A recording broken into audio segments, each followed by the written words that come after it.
What is going on, YouTube and Resonators? It is your boy wtfmikxy here, and I'm going to be teaching you everything you need to know about Wuthering Waves upon release. As for me, for somebody who put in a lot of hours into the closed beta 2, I'm going to be happy to share my knowledge and everything that I learned from the closed beta. So make sure you grab a drink, a snack, and a notepad, because there's going to be a lot of information I'm going to be giving you. So without further ado, let's get right into it. Wuthering Waves is an open world action anime RPG game, much like our similar title called Genshin Impact, with its own twists and freedom in the combat feel of the game. Wuthering Waves takes place in a post-apocalyptic world with a very monotone look, and you play as a character, or in other words, in Wuthering Waves terminology, a resonator named Rover. Wuthering Waves is developed by a familiar studio by the name of Kuro Games, same studio that created Punishing Gray Raven. So for those players who have dabbled in Punishing Gray Raven, you are in for a special treat because we finally got our first open world RPG game where it's action driven. Wuthering Waves is a gacha game just like the similar titles Genshin Impact and Honkai Star Rail, where the characters or resonators and weapons have different rarities. There is a total of 17 resonators in Wuthering Waves, 9 of those resonators being 4-star rarity and the other 8 resonators being 5-star. As far as your free-to-play resonator goes, your first 5-star resonator is going to be your main character Rover. After that, you will receive Wuthering Waves poster girl Yang Yang during the beginning phases of the game. Once you reach the first town in Wuthering Waves, you will receive Chishia as well, making up your first starter 3 resonators in Wuthering Waves. Shortly after, when you're able to convene the first time, which is your warping / wishing system in this game, you will receive your 4th resonator, Baji. If the Gift of Thawing Frost login event does not change from the closed beta 2, on May 27th or 5 days after the launch of Wuthering Waves, you should receive a free 4-star resonator by the name of Sanhua. Or if you are a player that started Wuthering Waves after May 22nd, you should receive Sanhua on your 5th login. And finally, as far as Yan Wu goes, as the last resonator you will see, you will unlock him after you complete the Tower of Adversity. Now, how free to play are the first resonators that you receive in Wuthering Waves? I'm going to be very honest, when I played the closed beta 2, in my opinion, I personally feel that most of the resonators in this game are real free to play friendly and they all work in their own special ways. Because to me, in an open world action RPG game with as much flexibility in the combat as this, we have yet to scratch the surface on which resonators are the best and which resonators are the worst, which resonators work well together in a team comp and which resonators do not. It is also very important that you take into consideration that specific resonators might be better for other things. For example, some resonators might be better for the open world exploration part of the game, such as doing parkour or running around the open world, or finding chests and doing puzzles and challenges, as far as other resonators that might specialize in doing chain attacks with the echoes and providing aid to your team during difficult boss fights and combat. So going into this game brand new, especially since it just came out, I would give all the characters a try before claiming them as trash or mid, because who knows, you might click with a character better than other people do. With that said, there are a total of 6 elements in Wuthering Waves. Each character has their own specific element, and these elements are Aero,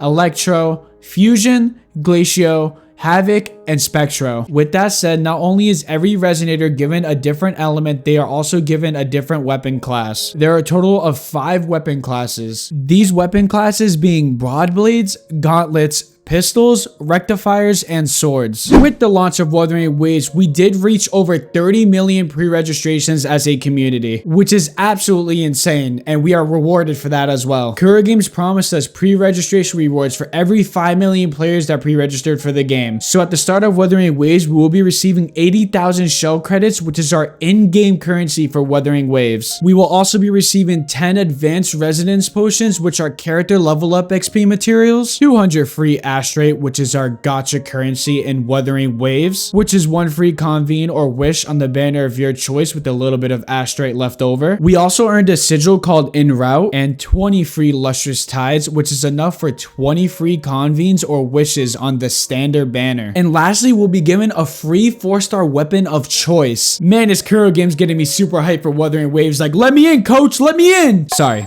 Sorry, I'll continue on with the video. At the start of Wuthering Waves, you really want to focus on the main story. Just straight up get locked in and do as much of the story as possible. Whether you are the gamer that's going to watch all the cutscenes or you're the gamer that's going to skip through all of them, it does not matter. Your first goal is reaching the end game. Especially because in Wuthering Waves, unlike Genshin Impact, you are not restricted by stamina at the beginning of the game. To further my point about reaching the end game, you want to get your union level as high as possible so that way you do not miss out on limited time events in the near future. And if you are new to gacha games, the reason why you do not want to miss out on these events, because these events will have rewards such as character level up XP, Echo level up XP, and weapon level up XP. And not only that, you will miss out on free gacha currencies such as Astrate, standard banner pulls, and limited banner pulls. And if you believe you're supposed to be exploring the open world parts of Wuthering Waves, you are correct. During your playthrough of grinding the main story of Wuthering Waves, you will be stopped a couple of times because you need to level up in order to progress forward. You could achieve this by exploring the beautiful open world that Wuthering Waves has to offer. There are many secrets, special enemies, treasures, puzzles, and hidden quests scattered around the open world of Wuthering Waves. And this right here is very, very important, so remember this. It is very easy to ignore your side exploration quests, but I'm telling you right now, if you are new to the genre of open world gacha games, you must, and I mean you must, dedicate some time to your side exploration quests, because in Wuthering Waves, it affects the environment around you and it makes exploration a whole lot easier in the long run. Another big tip I can give you to make your open world exploration a whole lot easier is take the time to go around the open world of the map and collect all the waypoints so you can teleport very easily. Another open world and exploration tip that is a must do is gathering herbs, plants, and flowers in the open world, and gather all minerals and ores that you come across because it will be really handy in the long term for crafting weapons and making medical supplies, and cooking food to enhance your character's stats for a short period of time to get through certain fights that are giving you a hard time. There are many different game mechanics that separates Wuthering Waves from a lot of other open world gacha games. In Wuthering Waves, you are able to scale up walls simply by just running. You could also go to the traditional style of climbing up walls if you are into the Genshin Impact method of digging your nails into the side of a mountain in order to get to the top. Also, while climbing or running up walls, if your head gets stuck on a ledge, your character will take one hand and flip themselves over, which I think is also a very neat feature added by Wuthering Waves. Another cool thing on the flexibility of the combat in Wuthering Waves, you are able to jump straight up and plunge however you please, or even add a grappling hook to that combo. Speaking on which, we are about to get into the name of the ultimate in Wuthering Waves. The ultimate in Wuthering Waves is called a Resonance Liberation, which is one of the most thrilling things to watch in any action RPG game. Every single resonator has their own resonant liberations and skills depending on their element and weapon of choice. The unique thing about playing Wuthering Waves is that you are only able to have 3 resonators on at once. So this makes me very excited as far as team compositions go, because there's going to be so many combos, different elements, and different echoes paired up with each other to create different types of combos and different team compositions. Another key combat feature they have in Wuthering Waves is called a switch. In order to activate a switch, or aka a chain attack, you pay attention to your party members' icons on the right hand side of your screen, and when one of your party members' icons is glowing, you are able to perform what is called a outro skill. Next up, we have a very unique combat mechanic called an extreme evasion. Right before an enemy is about to strike you down with a heavy hit, you have a very short time window or frame to dodge it and make yourself invincible. Another cool combat feature that they added in Wuthering Waves is that you could lock on to one enemy at a time, ideally making the camera angle fixed on the opponent in front of you so that way it doesn't wobble all over the place in the high-end combat of Wuthering Waves. You know what's also very sick about being able to frame dodge in Wuthering Waves? You are granted the ability to counter very heavy attacks from enemies, which I don't know about you guys, but I think that is one of the coolest things ever. Now, this feature right here is what makes Wuthering Waves so special and different from other open world gacha games. The ecosystem is one of the most unique things that I have ever seen come to any type of open world RPG game. Instead of being able to summon an echo to fight for you, you are actually able to transform into the echo like the Omnitrix and Ben 10. Echoes have a small chance of dropping when defeating an enemy in the open world of the game. Not only do echoes provide more of an option when it comes to the flexibility of your combat style, echoes also make up your resonator stats as far as their HP, defense, energy regeneration, crit damage, and crit rate goes. There are a total of 9 different echo sets. These echo sets being Molten Rift, Sierra Gale,